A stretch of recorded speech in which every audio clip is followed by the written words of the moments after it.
Hi guys, si Kajon na naman at nanonood kayo ng Motorcycle News dito po sa trammedia.com. Okay, before we start with our news today, don't forget to click subscribe if you're not yet subscribed and click that bell icon and that like button. At again, malapit na kami mag 100,000 subscribers, tulong lang po. Okay, yun lang po. Tignan natin kung ano po meron dito sa Tire Shop dito po sa May Imus, Cavite. Okay, kung mahilig kayo sa gulong.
Okay, nakita nyo naman kami ni Papa Michael Buko.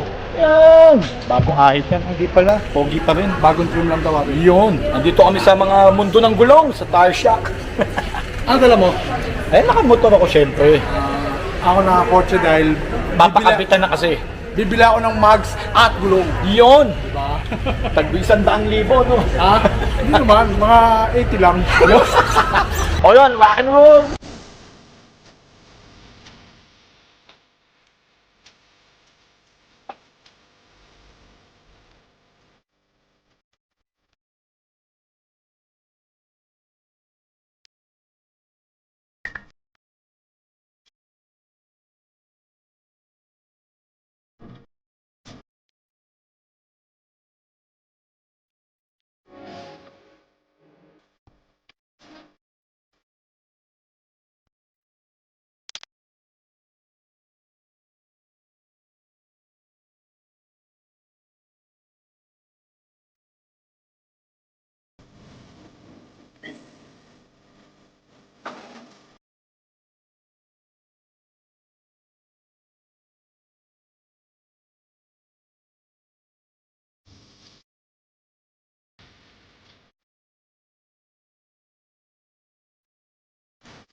O yun guys, ito po ang bagong tire center dito po sa Imus, Cavite. Ang tawag po dito is Tire Shop, okay?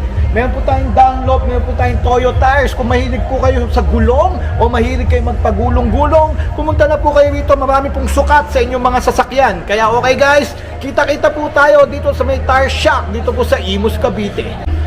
Okay guys, one more thing, no? Remember, help us get that 100,000 subscribers. And before we end this video, I would like to tell you all that God loves you, Yahweh, Jesus Christ, and the Holy Spirit. Okay guys? Remember, next time ulit, kita-kita tayo. Rock and roll!